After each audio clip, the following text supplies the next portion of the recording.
Välkomna till en ny vlogg på min kanal.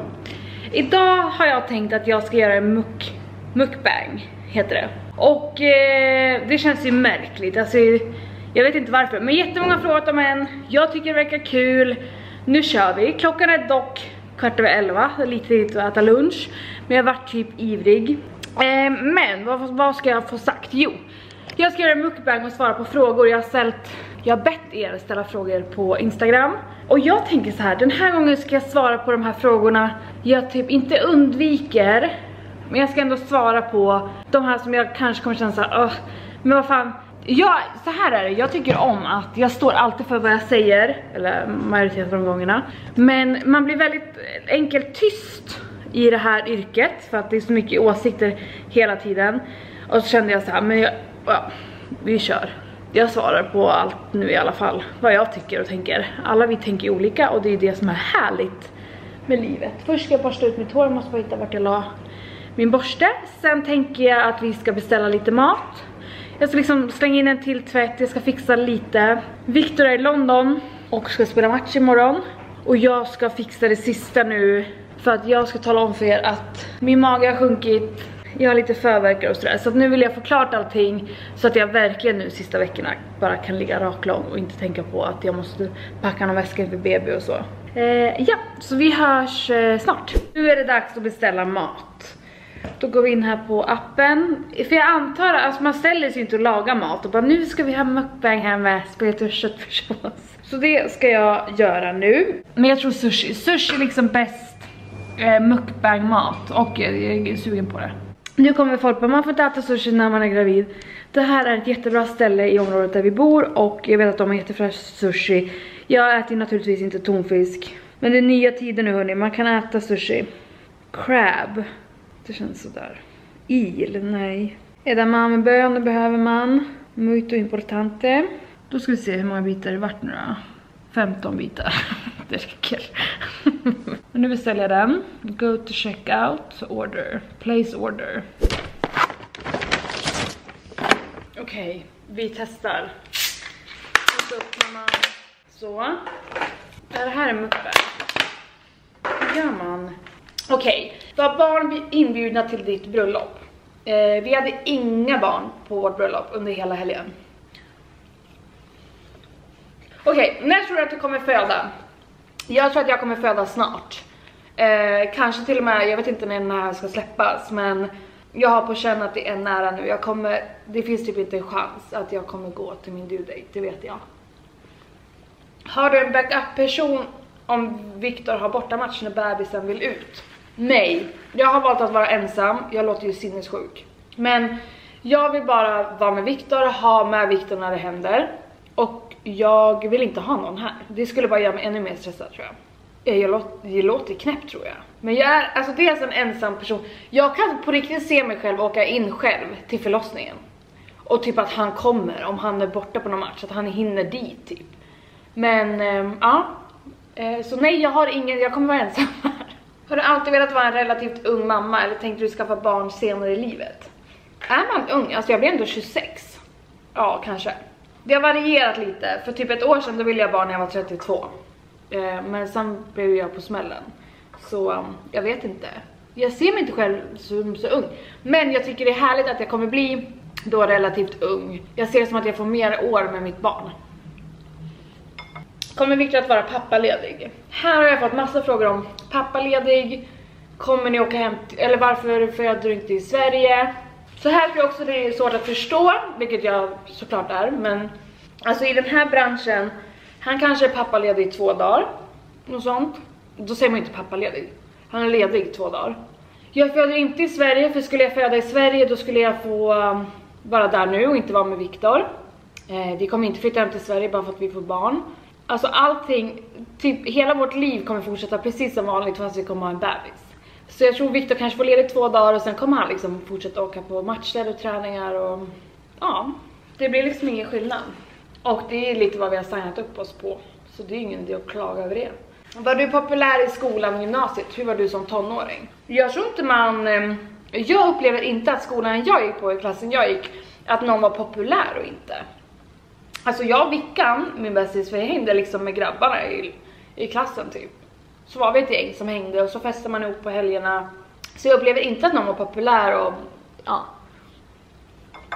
Vad är du mest taggad, ser fram emot mest med att få träffa bebisen? Jag är så taggad på att få se hur bebisen ser ut. Det ska bli så intressant.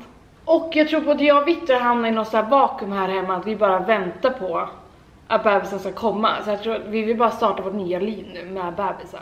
Det är lite så här en till dag. Vi tittar på en till film. Jag bakar kanelbullar, typ så.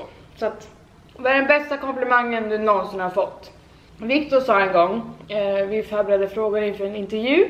Och då var det så här, vad är skillnaden mellan dig och Maja? Och då sa han att Maja är väldigt så här öppen och energisk och glad.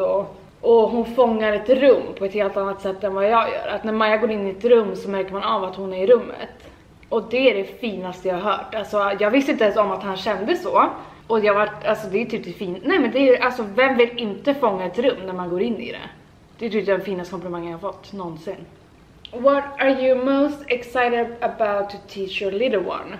I'm excited to teach the baby just to be a good person. I know that sounds like, I don't know, but just to be a good person with manners, like to leave the plate and say thank you for the food, but also like the valuing people, that doesn't matter what sex they are, what color of the skin they have, anything. Like I'm just gonna teach the person to be, I don't know, I'm just looking forward to that, like learning how to be a good person. I'm gonna do my very, very best to do so. Om du inte hade gift dig med Victor, vad hade du då gjort och vart hade du bott? Alltså det är jättemånga sådana här frågor, vilket jag förstår. Men det är som att så här, vi har varit ihop i 6 år och jag var 19 när jag träffade honom. Det är så här, vet man vad man vill göra när man är 19? Så att jag hade förmodligen kommit in på någonting som hade tagit mig någonstans och så vidare. Så att det är det är typ en flummig fråga, för att jag tror inte någon hade vetat det. Det är som att säga så här, om du inte hade fått det jobbet, vad hade du gjort då? Vad är din hemliga ingrediens för lycka i livet? Oj. Jag tror faktiskt det är att, det här låter väldigt men att ta hjälp. Jag har blivit lycklig när jag har lärt mig hantera min hjärna. Det behövde jag hjälp med. Och efter det gick det väldigt fort och idag känner jag mig jag har aldrig varit så lycklig tror jag. Så att ta hjälp, försöka lista ut varför man tänker som man gör. Alltså att lära känna sig själv. Och våga tro på vem man är. Alltså att man är så här, men det här är jag, så här, det här står jag för, det här tycker jag. Och är det folk som inte håller med om det eller så, då är det så. Du ska aldrig ändra dig själv. Det är ett bra svar, eller?